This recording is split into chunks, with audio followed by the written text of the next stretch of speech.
decision, my precision is hitting, yup. Greatness is a decision, my precision is hitting, yup. I struggle on the grind, but all they see is the last touch. I struggle on the grind, but all they see is the last touch. Greatness is a decision, my precision is hitting, yup. Greatness is a decision, my precision is hitting, yup. I'm from a dark city with those who ill and could blast one. From a dark city with those who ill and could blast one. Polish all your tunes, I'm coming soon. Drinks on the moon, chilling on the beach. I seen the vision in quantum leaps. I was feeling doom with scattered visions, the darkness loom. Now I'm in the room.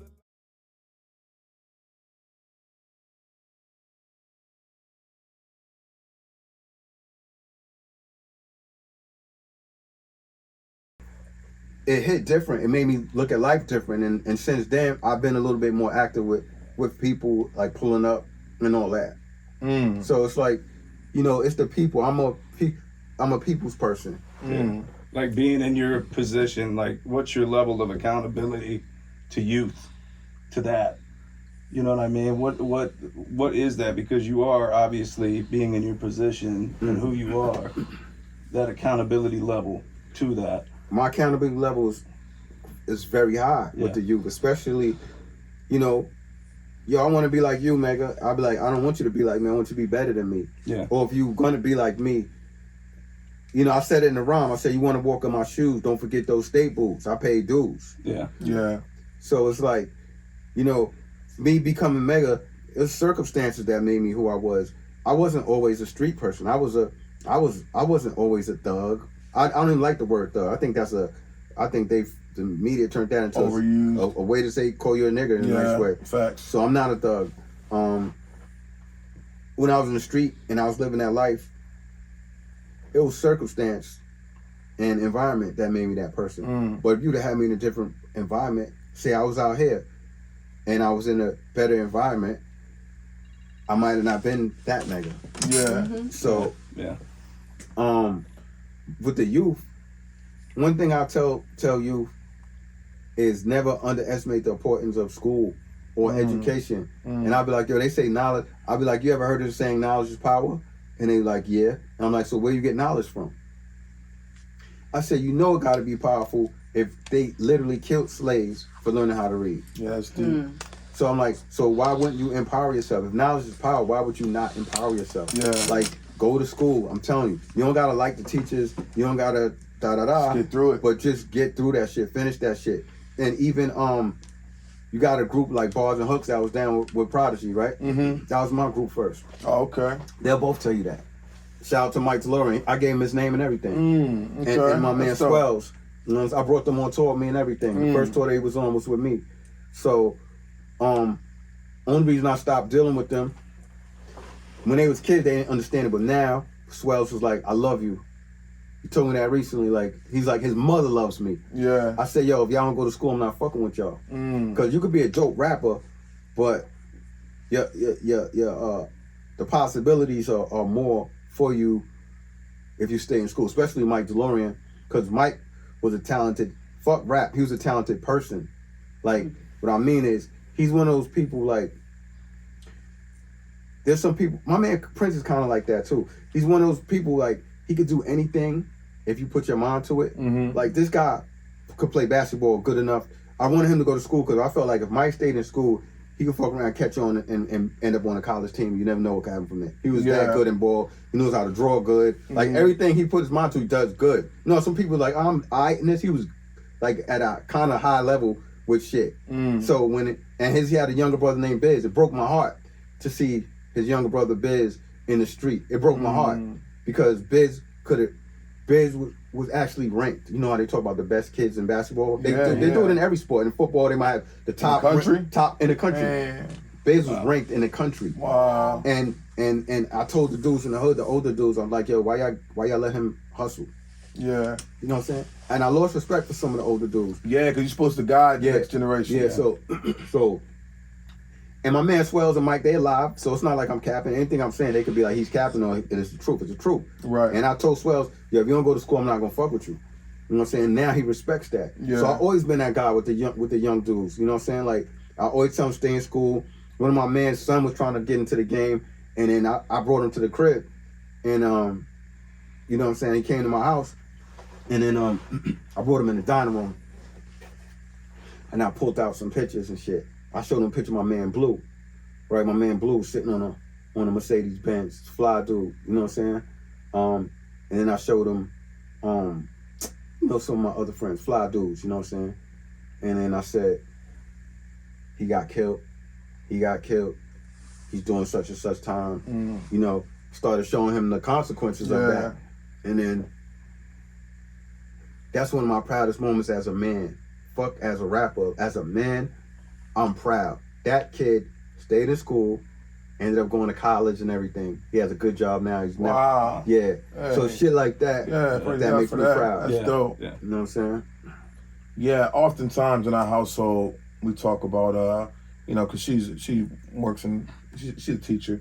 Dope. So oftentimes, I'll pull up at the school if necessary. That's dope. That's my goal. When I go in there every day, I know I have a purpose, and I don't necessarily think it's to help you, you know, get better at math. It is, that's part of it. I'm definitely there to help you get better at math, but I also just have the ability to have real connections with these kids and real relationships with them and relate to them. And that's my goal, is to truly change lives. And I've seen it start to happen with kids, and it just, man, it's beautiful. I've seen kids that were in trouble every single day reach the end of a school year and get an award for how great they did. And I'm like, yes, this is it. Like, I'm fulfilling this purpose, you know? Like, and that's what's so important about the music. It's like you said, how if you'd have come up in a different environment,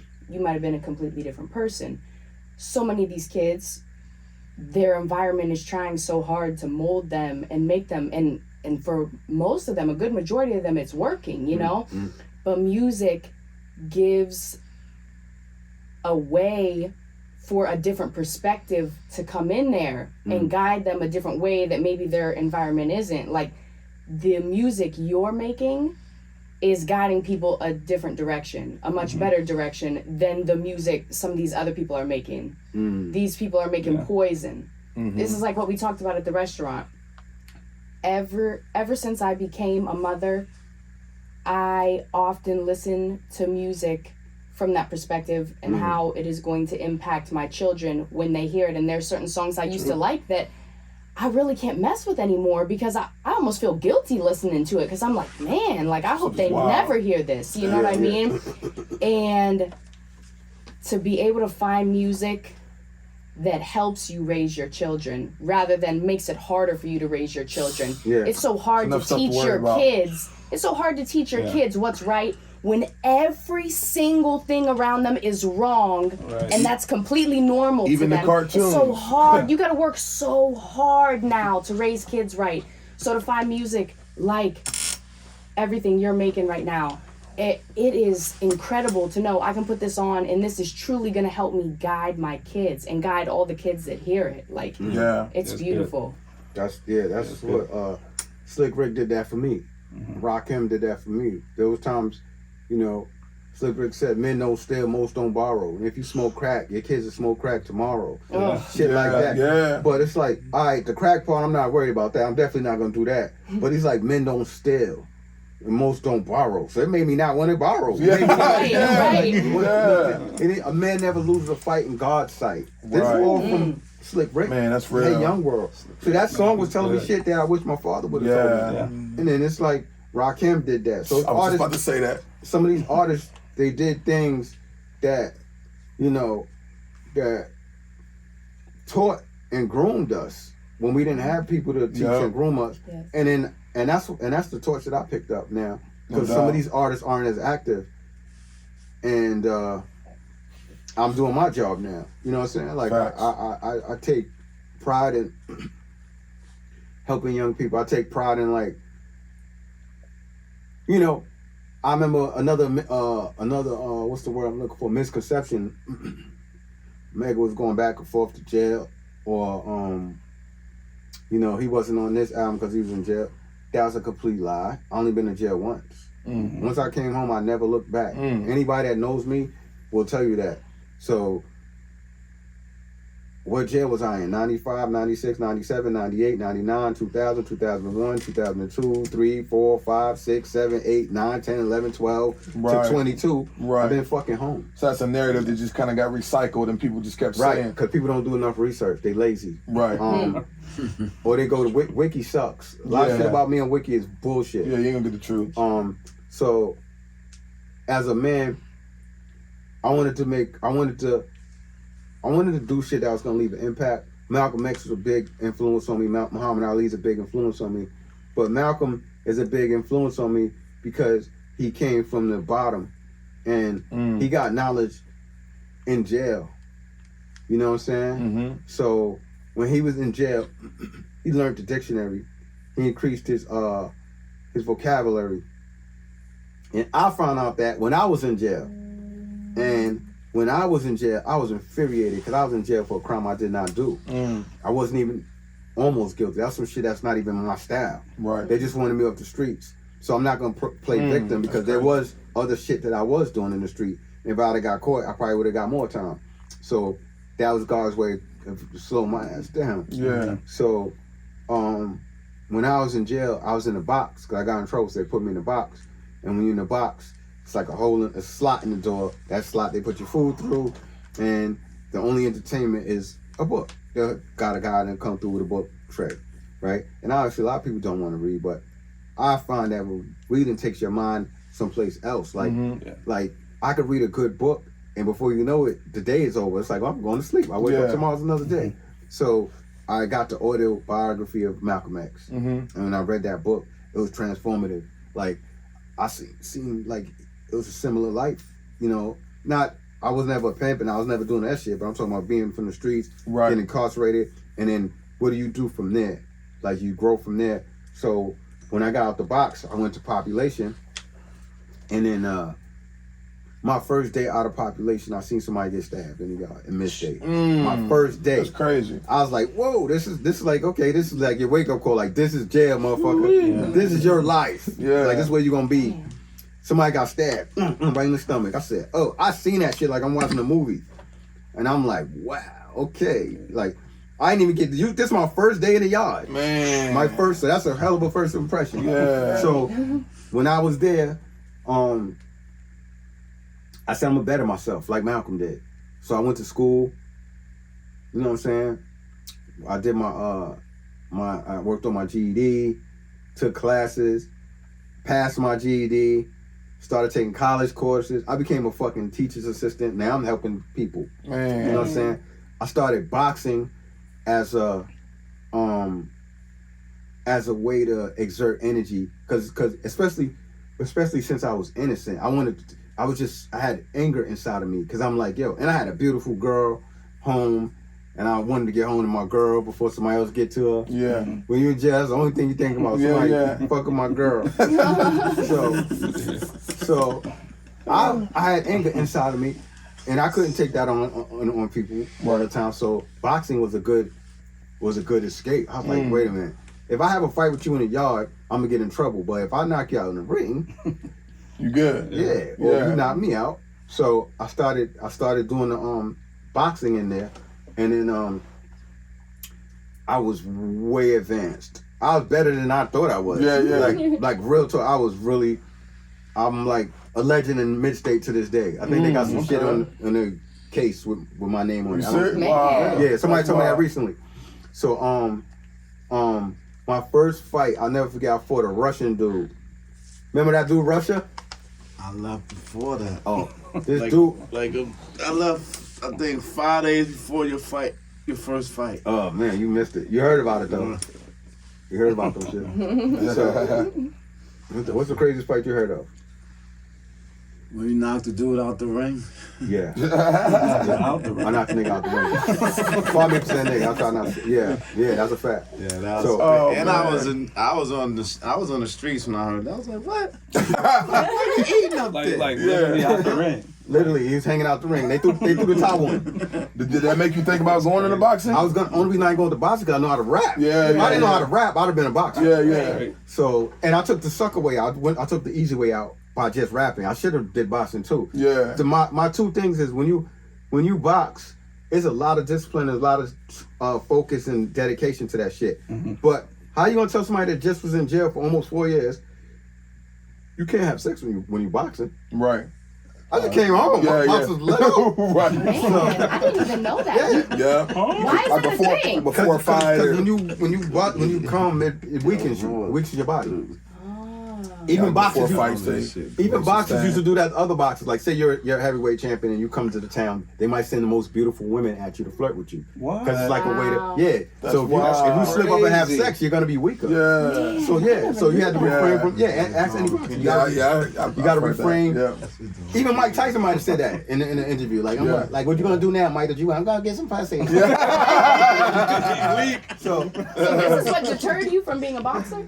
No, it's not just that. Queensbridge was like fucking Motown when Smokey Robinson was like, Queensbridge was like up here. When I came home from jail, look, imagine you coming home from jail and all your friends is stars, not just rapping, but like you gotta understand, Illmatic, I come home from jail and Illmatic is out and Shook Ones is out. And I know both of these guys. Man. And then everybody's looking at me like he's next. Like your turn. Yeah, so it's like So it's like, so I'm looking at this rap shit, I'm looking at the boxing gym, and I'm looking at the girls, I'm looking at the boxing gym, and I'm like, I'll put this off for later. Right. That's probably what I did. I put boxing off. I get back to it if I need to. Yeah, I get back to it. Yeah. And I never got back to it. And now I regret it.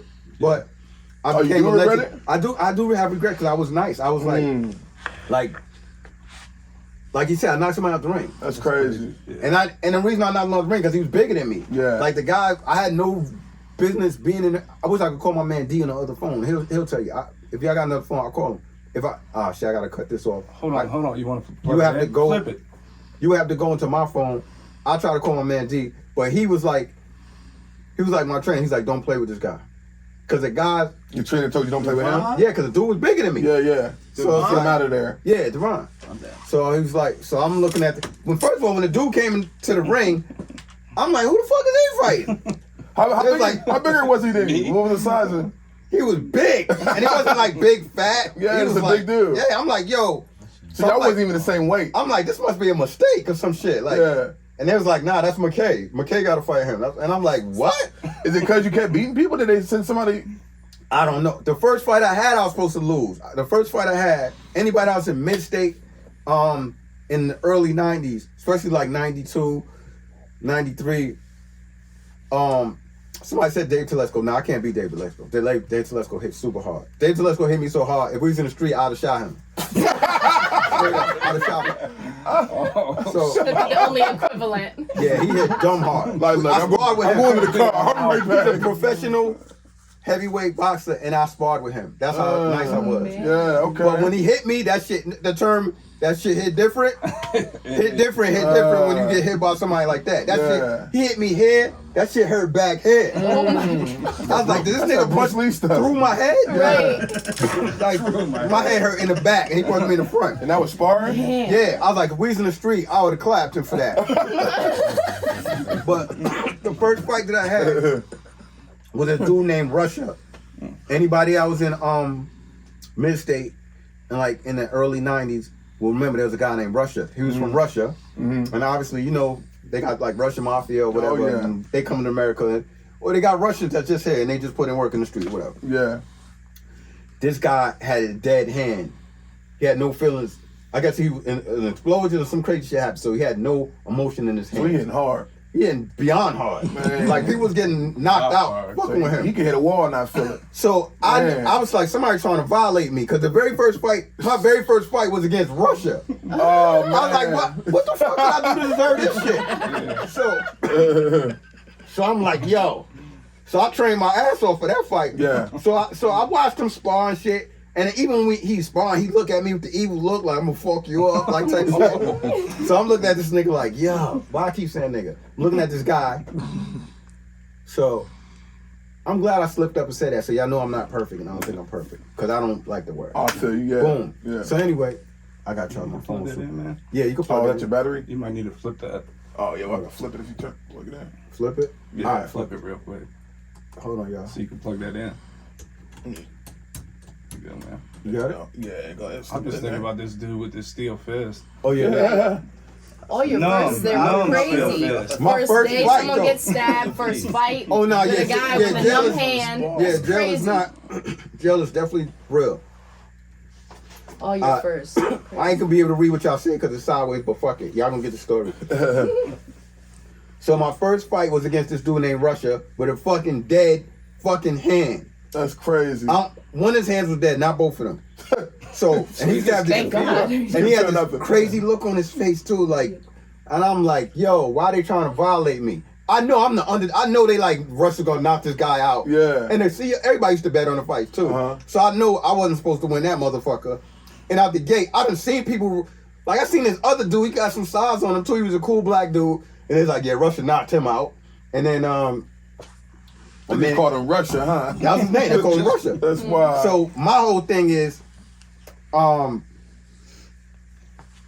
I was like, I'm just gonna avoid this motherfucker. I'm gonna be on some Sugar Ray shit. Like, you know what I'm saying? Like, yeah, stick and so, move. yeah, I'm gonna stick and move like a motherfucker. I try to get hit with the communist bomb. You know what I'm saying? Get the decision later. Go to round to get the decision.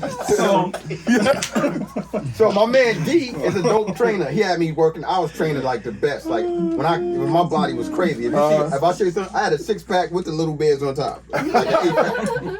So I trained. I was ready for the fight. I was always done quick. Even now, I'm older. I'm still done quick. So now it's time for us to fight, right? So we fight. So first round we get in there, right? It's 3 rounds, amateur boxing.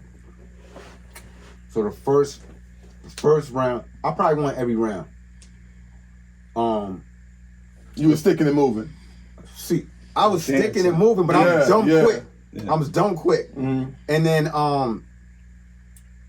like he'll do certain shit and I'll dip him.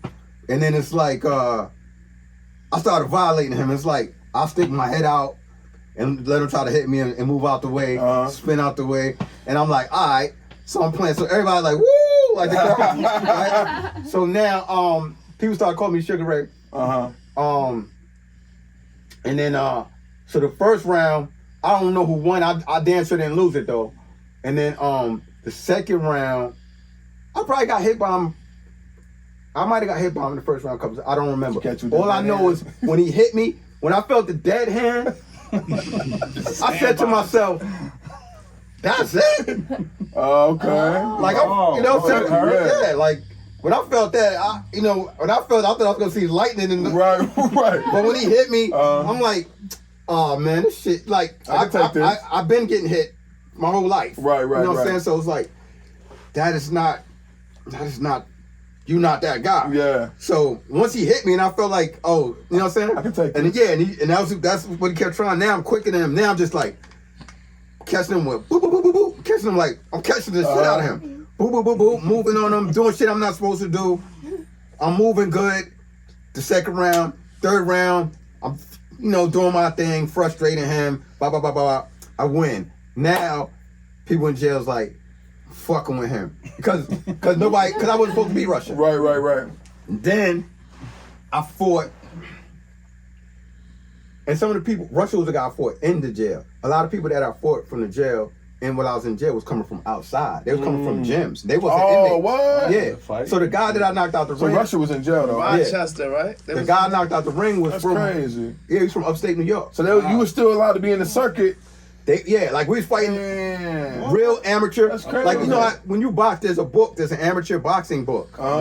Like my fights was going in, I was a registered boxer. Wow. That's wild. So I fought a guy from Albany. I fought a guy from Rochester. The toughest fight I ever had was with a young Muslim brother. I don't know where he's from, but this motherfucker was bad. Like I beat Russia, and then I fought the diesel motherfucker that I had no business being in the ring with. I knocked him out the ring because I'm like, I'm not playing with this dude. This dude like why? Like get it done. One of these things just doesn't belong here. You ever seen that? That thing was me that didn't belong there. Yeah. I've been fighting you. Right. This nigga, his arms was like, I was like, my man D was like, don't play with him. Get him out of here. D was like, don't play with him. And that's when you knocked out the ring. Yeah, so we started. Man. I just went Tasmanian devil on him. Like we started boxing and I just started hitting him, boom, boom, boom, boom, boom, boom, boom. But I didn't stop. I just kept boom, boom, boom. Then my right, I ain't gonna front. Even in real life, fuck box, fuck the gym. I'm talking about even in the street, the right is good night. So, I was hitting him with the right, boom. And he was like, ugh, like he was feeling that shit. Yeah. I was like, I'm taking him up out of here. So I just, body shots, body, head, both, head to body, head to body, head to body. Then I'll just tearing his ass up. He was hanging out the ring, and his corner threw the white towel in. Oh man! I was like, that was my second fight. Now I'm the man. Now people in jail like now they starting to call me Sweet Pea. Like Sweet Pea, they was calling me Sugar Ray or Sweet Pea, like Pernell Whitaker. Yeah. So, cause I used to try to be flashy. So now my third fight, this was the toughest fight I ever had in my life. Besides Yahadin. Now I'm joking, but so this guy was a young Muslim brother. He was nasty. I'm talking about, I'd have to find his name in my book and do research to see if he ended up boxing. Like, this how I knew it was gonna be a long night. But then my confidence is up. I'm known throughout the jail. I'm popular for boxing. I was one of the most popular people in jail because I was popular for rapping. Oh, they knew, yeah. I was like the top rapper, and I was in the top boxers. I even had championship belts and all that. I had gold medals, all that. The medal, they give you medals. So, fight this Muslim cat. He was the toughest fight I ever had. So, and I'm nice at this point. My confidence is up, a little cocky with it and everything. Yeah. I said, well, I wasn't like that. Let me get my. So I'm like, wow, I threw something at this guy. He said, whip. Oh, he died? Spun on me. Like, he dipped all that shit. Whip. And spun. The whole crowd was like, whoa! I was like, okay, I got a fight on my hand. I was like, this is going to be a long night. And he knew how to move. He's catching me. Boop, nigga. He, boop. I'm like, oh, all right. Boom, boom, bop. Right, we getting it in. First round, I'm like, this motherfucker. Right? I don't know what my trainer was saying. He's like, yeah, stay in there. You got this on. You got this. Second round come. I turn up. Second round come, I turn up. And like I told you, that right, hit him with that right. Boop. Got that standing 8. I ain't knock him down. Oh, okay. But he got that standing 8. Oh, okay. So, okay. Yeah, he had to fix the antenna. Right got it down there. He had to fix the antenna. Oh, man. So, that was round 2. Then the third round was so furious. A part of me was like, I'm about to quit. Fuck this shit. For real? A part of me was like, You was tired of fooling with him. I was tired. This motherfucker, it was like Joe Frazier reincarnated. He didn't want to stop. He's just like, and I'm like, yo, man, fuck this shit. In my mind, I'm like, I'm about to quit. Now, he came from a gym? He wasn't an inmate. Okay, got you. He was a boxer. Yeah. Boxer. Yeah. So the third round, I ended up beating him. I gave him the standing 8 in the second round. The third round, I caught him with some shit too. But that was the toughest fight I ever had in my life. Man. The fight was so tough. I was winded. You know how you win a fight and you like this? I couldn't even keep my hands up. Somebody had to hold my hand up. Yeah. Yo, that fight was so tough. I went to the hospital after the fight. Huh? You know how you see Exhausted? see the movie like Rocky after that? He's in the hospital. I was in the hospital after that fight. I was in the hospital. Wow. For how long? Not like for days. Like, Yeah. get me Hydrate you and stuff. Yeah. Man. I took everything in me to beat that guy. That's dope, though. It was. You had to dig deep. Muhammad Ali said that shit. He was fighting Joe Frazier in that last fight. He was When like, he man, fell I'm about over. to quit. Yeah. You know what I'm saying? Only thing that saved me from quitting was probably a little bit of pride and the damn bell. Yeah. You know what I'm saying? Man, if they just said like one more round after this, I'd be like, nah, Okay, you got it. I'm like, you got it, brother. I'm like, you know what I'm saying? I'm going back to the set. Yeah, man. I said, I don't need this shit. I ain't getting paid. He never tried to get a rematch or anything? You know what? You might be I heard he watching quit. right now. I heard he quit boxing. I heard Really? he stopped boxing. That's the sad thing. Yeah. Somebody said, I asked about him. Somebody said he stopped boxing. So I was like, I hope that didn't make him want to quit because he was dope. Yeah. Like, that was the toughest. Man, I wish that was on tape.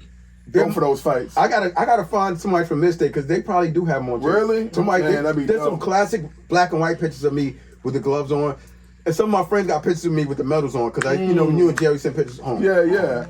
That was the toughest fight I ever had. I went to the hospital after that fight, and I'll never forget when I came back from the hospital. I went to my dorm Props. because we was in. He was in my dorm. Oh, okay. Like, so but he wasn't there that time. But when I went back to the dorm, it was like everybody was like, I got a hero's welcome. Cause it was like, that was like some classic shit. Yeah. And the CEOs used to be betting on the fucking fight too. Yeah.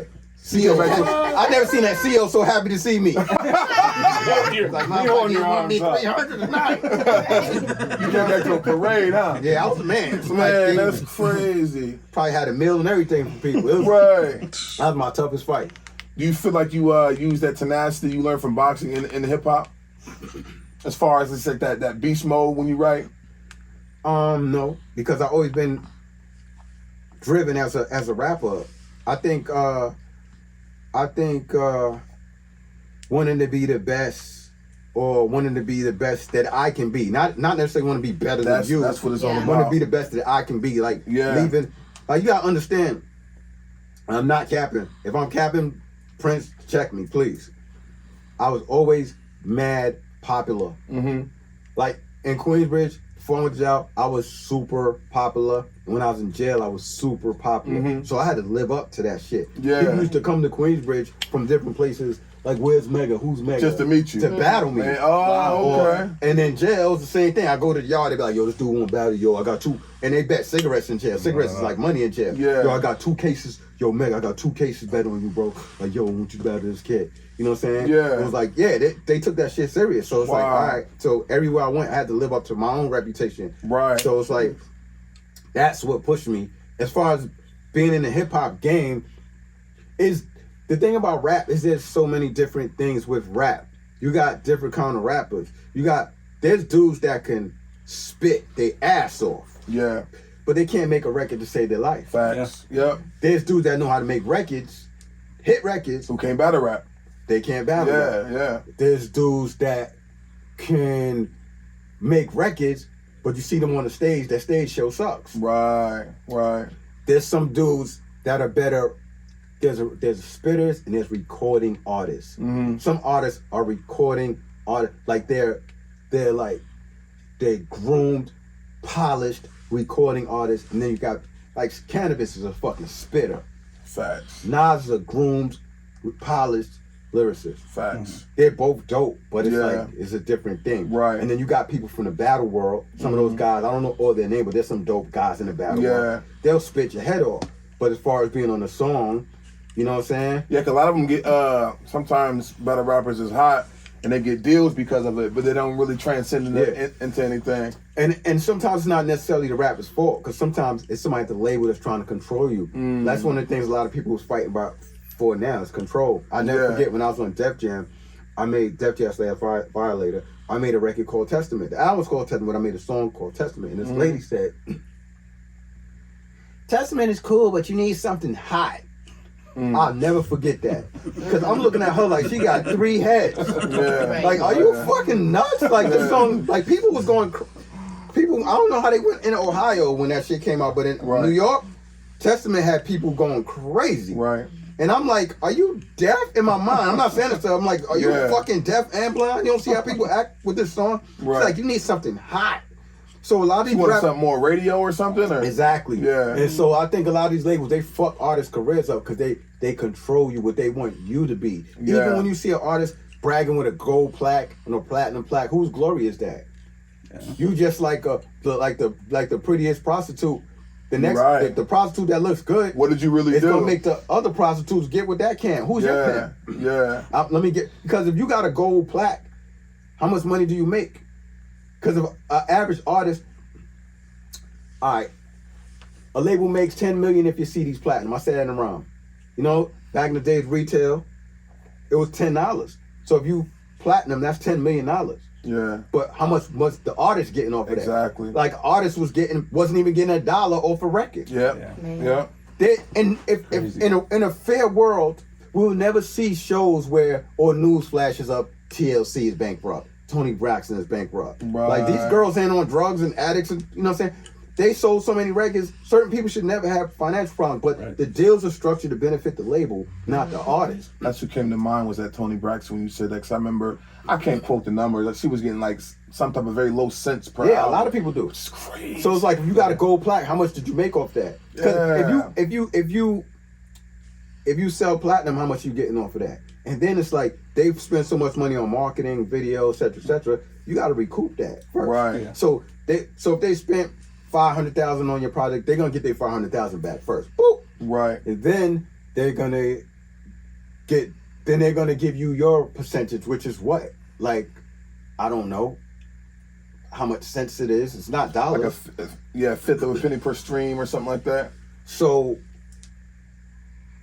when you're an artist, a lot of time that glory ain't for yours. Yeah, you showing up a gold plaque or platinum plaque, but you take somebody on Virgin Records, for example, you might see a rapper that was on Virgin Records, he's flexing, he might have a dope ass car, but the guy that owns Virgin Records, he bought an island. Yeah. That you're not invited to. An island. But they don't invite you Right. to. You know what I mean? Yeah. He's not on the island in his video. Right. He's going home. His home is the island. In the island, yeah. That's wild. So it's like, you see, have you ever seen a broke label executive? Nah. Nope. They get their money. That's crazy. And it's like, it's so much fuckery in the industry. You see people like Mariah Carey and certain artists. One of the things the media does too is they use the crazy label on people. Mm-hmm. And a lot of artists and producers, I can say this from pure knowledge, a lot of people don't make music anymore, not because they don't have the passion or they don't love the music. They're tired of getting screwed. Yeah. Or they're tired of the bullshit games, of the industry. There's so many people. You ever, damn, whatever happened to such and such? I used to like her music. Or whatever happened to this guy? I used to like him. This guy said fuck it because he got fucked out of his last deal, or he was struggling financially and the label didn't help him, or it's so much sad shit that happens. That's why I always loved being independent. After I went independent, I never looked back. Even when majors try to reach out to me, I was like, I don't want to go through the headache. And then it's always politics too. Like if there's somebody powerful that doesn't like me and he got juice, maybe this label wants to kiss that person's ass. He's more of a priority than me. Yeah. Put mega shit on the shelf or do this. And, you know, all of a sudden I'm fucked again. Yeah. That's why I say I'm not playing with these majors. You know what I'm saying? You was independent way before it became before it was popular. I was independent. The first when it one, was right? a joke. Yeah.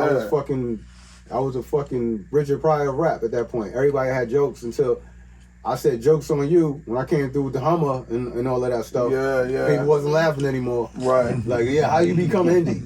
So it's like, innovators are often met with resistance. When you do something first, you might not bear the fruits of the labor like the next people do it. That's why the next people should always respect those. When I see the young rappers not respecting some of the older rappers, I say some of them. Yeah. Because some of them deserve to be disrespected. Yeah, you can't just disrespect a young boy because you don't like something. Because at the end of the day, everybody in this room did something stupid when they was young before. Every single person in this room. So if you was young, see the difference between us and the young people is, you was young before, but they was never old before. Yeah. Some of them might not. Some of them might not make it. Shit, 30 is a hard.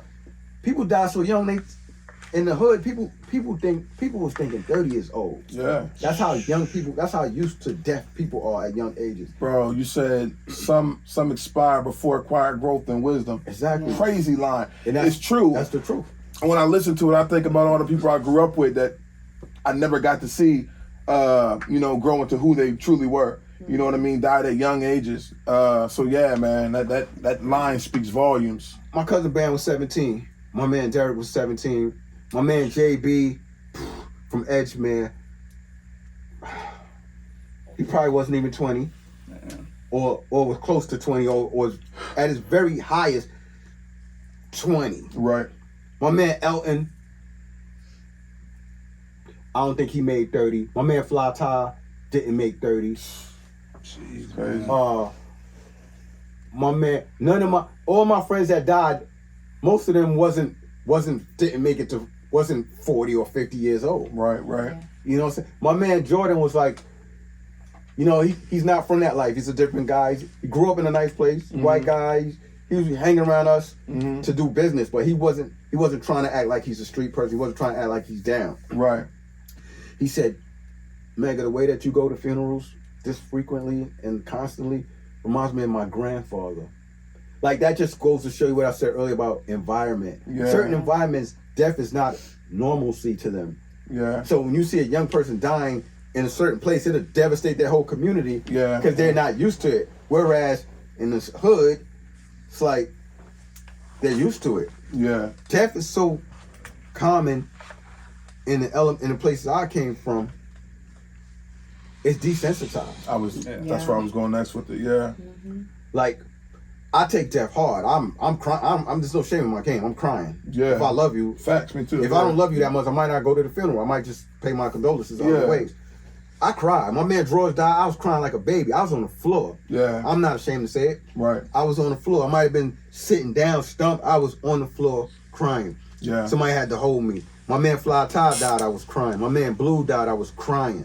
I wasn't like, yo, he was cool and just brushed it off. I'm not desensitized to death. It's a serious loss. Right. And I lost a lot. Yeah. And that's what changed me in life too.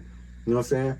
I lost a lot of good people that if they was here now, my life would be more fulfilled. Right. So now it's like the fans, I love my fans. If they even knew how much I love them, like they would fucking, I don't know, they feel proud. Like I really love my fans. Like my fans are my friends more than some of my friends. Right. Right. Because my fans don't have an agenda. Right. Like they just want show love, good music. Just give us what we want. Yeah. Music. Yeah. We don't want you to give us money. We don't want you to take care of us. Right. Just give us music. There's no hidden, you know what I'm saying? Agenda, I don't have to question my fans. If I do some music they don't like, they'll tell me. If I do some music they like, they tell me. If I do a show and it was dope, they tell me. They tell me, yo, we want you to work with Nas. When me and Nas was going through our shit, that's why it was a pleasure for us to get that song because we both got that from our fans. Yeah. Or they'll tell me some artist, yo, you should work with this producer.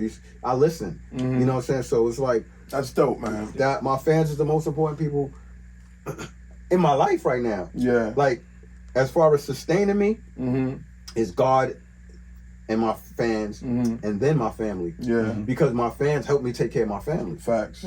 So it's a different kind of connection. Yeah, we were talking last night about that a little bit. You talk about how some artists just forget that the fans kind of give you sort of mobility basically to keep going. Listen, man, if you're a dope rapper and you think you dope but you don't have no fans, you the guy that used to be dope. Yeah. Right. Like there's so many rappers. Yeah. Yo, bro, you it's 2022. The Realness came out in 2001. Yeah. The Realness Part 2 came out in 2022. Yeah. And people gravitated towards it, caused excitement. Waited for it. Yeah. That's not something you take for granted. Right. That's not something I look at people like, you 21 years later. Yeah, that's great. Everybody can't do that. Everybody from my generation, everybody from my hood, that's a dope rapper, can't even do that. Right. You know what I'm saying? And we got some dope ones. Yeah. So it's like, this ain't just me. Yeah. All I'm doing is writing and picking and beats. It got to be something else. Yeah. I don't know about streams and all that. I'm almost at 1 million streams on Spotify. That's for certain. It's like over 600,000 streams for the Realness 2. So it's gonna definitely pass 1 million. Yeah. But it's like that's not only me. a month. I don't know how to fucking use Spotify. It's not me. Right. You know what I'm saying? I just know how to copy and paste. You're not saying, hey, go. I'm not We're on the same page. Control V, I For think. real. Control me. So fans, my fans do so much for me. I'm telling some of my fans become my actual friends. That's dope. Like Great. my man, there's a guy named Eton, he lives in California. He was a fan. He was a big mega fan. And then we got cool. He done slept in my crib. I do shows in California. Him and his lady spend the night in my room. That's dope. They kid knows me. Now he got a son. His son knows me. Yeah, that's crazy. You know what I'm saying? He knows my kids. Right. You know what I'm saying? It's like, and I was a fan at first. My man Tan was a fan at first. Like, a lot. Some fans was like, how can you not embrace these people that love you when I'm in a world where fake love is a normal thing? Man. People give me fake love, and some people give me fake love, and then some people give me real. And my people in Fort Greene, my man Snoop, Don, the Quinones family, like that's real love. Yeah. Like, you know what I'm saying? My man Ton, that's real love. So the people that love me, I love them. I love hard too. So that's why I do what I do for my fans, and that's why I didn't rush this album. I wasn't gonna. There's people that tell me all the time, yo man, I just had an argument over you, man. I had an argument over you, how dope you is, or somebody put you up against this rapper. Like fans tell me that all the time. And it's like, damn, these people going to bat for me or believe in me so hard. I gotta believe in me. I gotta push myself to live up to their expectations. I don't want to let them down because they never let me down. Right. The industry let me down. Rappers let me. Even now, rappers let me down. There's some rappers right now that's cool with me, and ever since the Realness 2 came out, you find out who's your friend and who's just some people be in stealth competition. They act like they fuck with you, but it's like they ain't gonna, when they see you winning, they pull back. Motherfuckers don't act like the like button got shit on it. Yeah. Like I don't want to touch that. Or don't hit the share button. Yeah. So it's like, wow. So I'm looking at so now it's like recently I said, I don't even know why I'm following this person then. Like, if you're not gonna show, and there's no way you could ignore this album, because first of all, the shit was trending. Like, if I see a rapper doing that thing and they representing this genre, I don't even gotta. That's how I got cool with Little Brother. I was bigging them up because I was so proud to hear younger rappers do something dope that reflects the culture. Right. And I saluted them, and then I did music with them. Yeah. After that, if you're dope, you're dope. Yeah. If you're from my generation and you do some dope ass music, I might holler, yo, that shit is dope. I'm proud of you. Right. My man Billy from MOP, when they do shit, I'm proud of you. Yeah. My man Styles P, he opened his juice bar and he sells like herbals, supplements and stuff. Him and his wife, shout out to Ajwa. I bought shit. They blessed me too, but I bought shit first. Yeah. I bought shit from the juice bar. I bought herbal supplements from them. I bought Chuck D's book. I bought Ralph McDaniel's video music box shirt. I bought Ladybug Mecca stuff.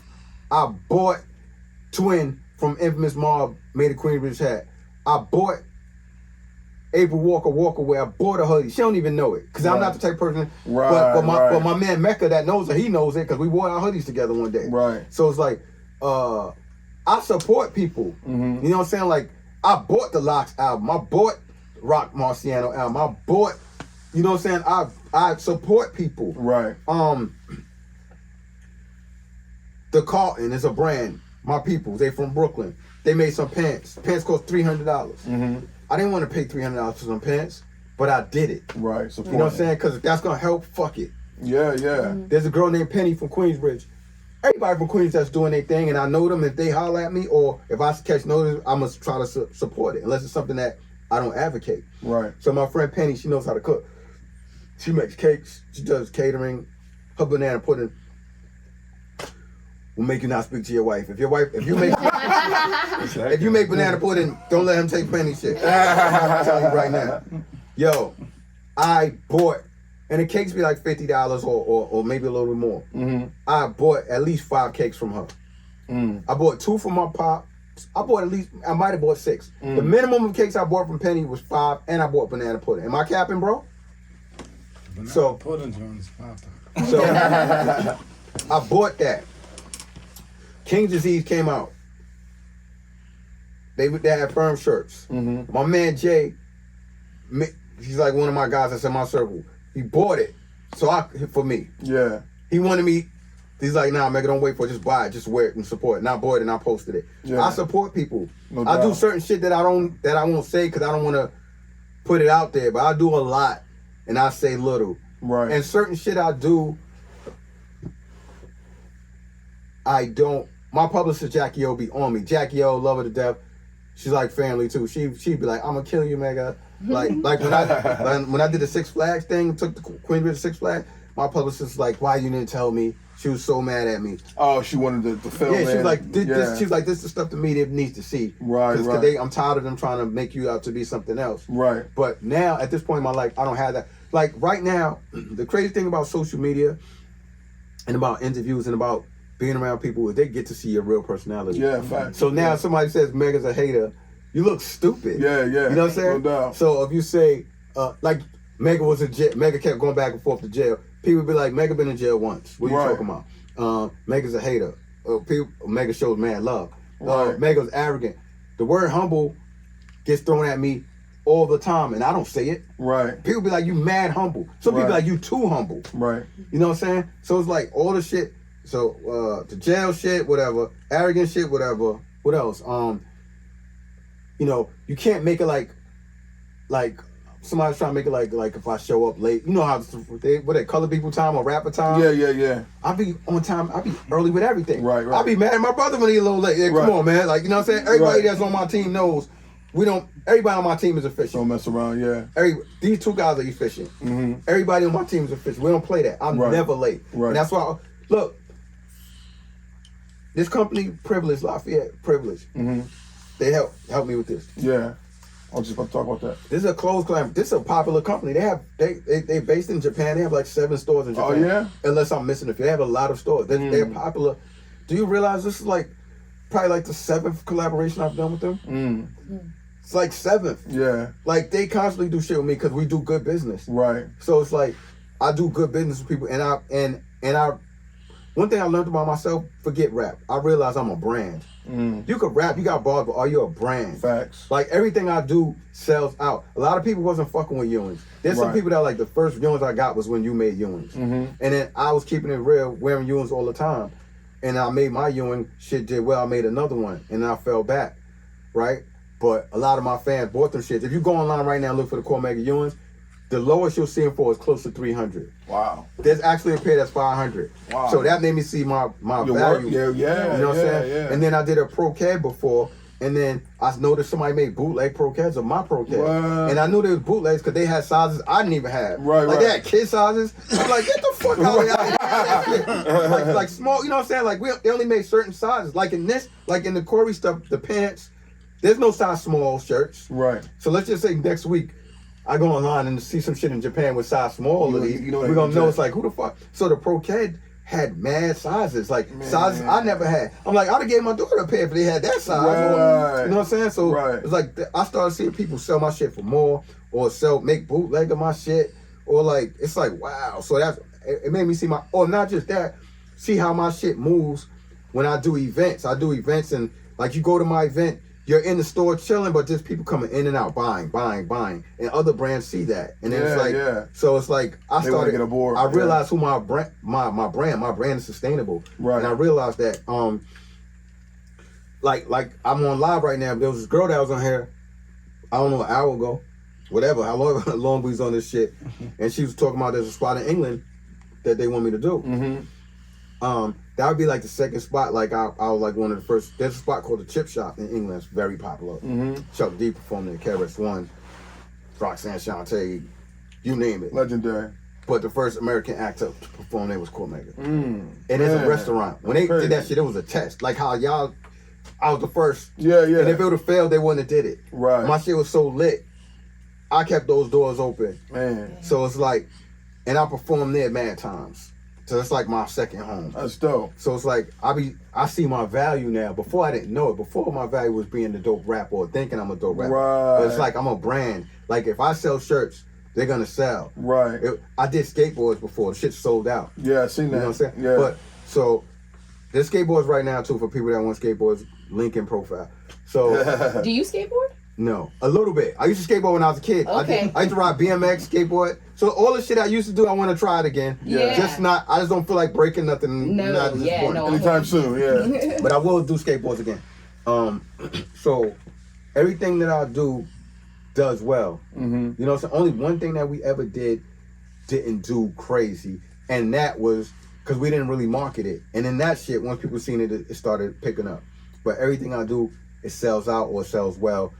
And even vinyl, like I'm doing vinyl with Tough Gum. That's one of the most dope vinyl companies right now. Like everybody fucks with them. Like numbers don't lie. Like sometimes you'll press up 500, and I was doing it with Redline Music Distribution. Let's say we'll press up 500. Some people might take years to move 500 vinyls. Yeah. I was selling damn near that in the pre-sales. Man. Like That's dope. pre-order it now so you can get your vinyl. Right. So my shit is like, you know, it's shit like that humbled me more than anything. Yeah. It's like, you know what I'm saying? It didn't gas me up.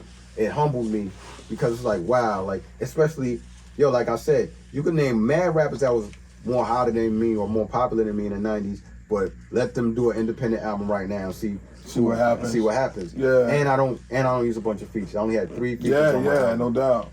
You know what I'm saying? Yeah. Is it still crazy to see the impact you have, or have you gotten more used to it, like to see how powerful your stuff is? Is it still like shock you sometimes, or do you do you expect that now? Like, you know what level you are? It surprises me. It depends on what it is. Like if somebody just like, yo, you're a dope rapper, I like you, or you're one of my favorites, that doesn't gas me up or boost me up because it's like whatever. That's like whatever. I appreciate that shit though. Yeah. But the shit that touches me the most is when people say shit like, yo, your music affected my life. Or like, your music helped me out of a dark situation. And yo, I was raised to your music. Look, when I first listened to you, I was 13 and now I'm such and such. And now I can play your music for my kids and stuff like that. It's like, damn, you know? Or I lost my brother, I lost my cousin, I lost my such and such. And that song, Fallen Soldiers, was helping me get through it. And stuff like that. Fallen Soldiers is so personal to me now. I don't even perform the shit no more. Because every time I perform it, I want to cry. Because it's not rap. This is real shit. Like, I really miss my cousin Bam. I really miss Yammy. I really miss Spank. I really miss Blue. So now it's like these memories is rushing through me and I'm performing and I literally have to fight my emotions sometimes when I do those. So I don't even really perform that shit no more. And that's why I didn't make a Fallen Soldiers on part 2. Too much. The realness. It's too much. Yeah, I feel you. Since we were talking about brands, let's segue and just talk about what you got dropping Saturday or next Saturday, right? Next Saturday. Next weekend. Corey line. You see the shirt? Jeans here. Let me get the jeans. Oh yeah, the jeans. Yeah. The jeans by all means. These are made like Carhartt, so if you like them rugged Carhartt denims, this is made like Carhartt. Corey on the back. Room for the cojones. Not skinny jeans. This right here is called double knee. I love these double knee style pants, but I also like carpenter pants. So we combine the carpenter pants with the double knee. So this is like a carpenter slash double knee jeans in one. Got the pocket right here for your phone. You know what I'm saying? Got other pockets for whatever. Use your imagination. That's not me. That's on you. These are available next Saturday. Dope. You know what I'm saying? Dope. I'm expecting everybody in this room to order. Oh, no, I got you. I'm gonna order some, man. I think what's dope is like, it's one thing having your stuff on a shirt, but having jeans, that's fly. Yeah. I just wanted to show. I wanted to show my ass. Literally. So this the back. You know what I'm saying? If you buy 2 pairs, you get the free platinum chain with it. I'm joking. Yeah, but this is, this. I would like to shout out Privilege and say thank you for making a dream come true. Cause having jeans is a flex. I always wanted to make a jeans. That's Comfort. Huh? And the comfort. Oh, and the comfort. Yeah. Like these shits are really comfortable. My brother. I'm gonna get some. Matter of fact, hey, feel them. Everybody taking field tests. Let me feel that. Yeah, That's get some jeans. Yeah, that's real. Real. You know what I'm saying? It is. It's so dope. Yeah, these are awesome. You know It's what I a mean? thick. Those guys already know. Yeah, they know. It's so dope that, and it just shows exactly what you've been saying about yourself and what we've been saying, that you didn't make jeans that conform to how you said they're not skinny jeans. They're Listen, what I want them to be. You know what I mean? They don't have to be what you want them to be. My thing is this too. I don't judge guys that wear skinny jeans. Yeah, wear that's what skinny it is. jeans. I probably got a pair of skinny jeans in my house. I got some skinny jeans, but I just don't wear them anymore because them shits hurt my nuts. Right. Straight up. I wore skinny jeans before. I was like, yo. This is the last time for you. And then like the hip girls would be like, oh shit, man, got them skinny jeans. Okay. Like I'm in style. Yeah. And my nuts was like, nah. Yeah, we don't want to be in Give me one of style. these, man. So those skinny jeans I got will be given away soon. I don't wear them. I just sit in my. I'm about to do a purge in my house. I get it. I've given away a lot of All stuff. Corey brand. Yeah, I'm focused on Corey. I like Carhartt. I like just brands that I like. I've supported Adidas because Adidas supported my community. They continuously support me, so I will always Literally supporting your community. That's dope. Yeah, literally. So I rock with Adidas. I rock with Sneaker Bar. You know what I'm saying? I wear Virgil Abloh stuff. I like his stuff. You know what I'm saying? Only thing I never liked about Virgil is when he jacked April Walker for one of her jacket style. He did a jacket with like the double W's, and that's Walker wear all the day. I wasn't feeling that. Got you. But other than that, rest in peace to him. I wear what I love. I wear what's up. If I wear something, it gotta make sense. I've been wearing polo since I was a kid, so I wear polo. But I wear who supports me. I know Privilege always got my back. Right. That's my dope. daughter's a young lady. You know, she could go to Privilege, and last time she was in the city, she went to Privilege. They showed her love. That's dope. Take what you want, Man. type of shit. And my daughter's one thing that made me proud is she's not a glutton. She ain't She ain't bags leave out of like stuff. that. Yeah, Yeah. she took simple stuff. Yeah, that's real. Yeah. So that's real. they show love. So Privilege, shout out to Privilege, shout out to Sneaker Bar, shout out to Adidas, shout out to Timberland. You know, I'm thinking of all the people that show love. I don't want to miss out anybody. Shout out to Tech, shout out to Starter, Rough Civilians, Awake. Who else? I don't forget nobody. Shout out to Sweet Chick. Sweet Chick be stuffing my belly. You know what I'm saying? They very supportive. They let us do a album release party there. Oh, that's dope. Yeah. Shout out to everybody that love me like from here. You know what I'm saying? Because y'all already know that's mutual. Yeah. Shout out to Mr. Everything in Atlanta. Their food is amazing. Mr. Everything. Okay. And shout out to Street Lawyer Services. You know what I'm saying? It's a cannabis lounge in Manhattan. They let me do something there. We're gonna do some more things over there. Nice. And then you know, the proudest thing that I'm proud about too is I got my people active. Like my man Prince, I always wanted him to rock with me, but it was like always like he'll move down south somewhere, or he'll be locked up, or you know what I'm saying. We never, and it's now it's like same everything space. came. Yeah, now we in a. So the beautiful thing is like the last album event I did, 2 of my mans ate. You know what I'm saying? Like my man ate, my other man ate. Yeah. You know what I'm saying? And then I'm telling my brother now, yo, like we gonna do the merch. Like we'll put up our shit. Like I wanna see. So seeing people on my team eat is beautiful. And great opportunity. Yeah. That's dope, man. Before we get out of here, we got a Boss Code gift bag for you, man. Oh man. We got the Code clothing bag there. There's a couple of shirts in there. And got the Boss Code gold planner in there. Okay. Just to break it down. Man, illegal in here. No. Just to break it down, Boss Code stands for business over social stress. It's about the stuff we've been talking about. Tunnel vision on your dreams. Forget about the trends and the he say, she say, who's saying this about you. And greatness is a decision. It's all about being the best version of yourself. That's what I'm trying to tell you. Yeah, not better than anybody else, just better than who you were last year. You know what I mean? Or yesterday.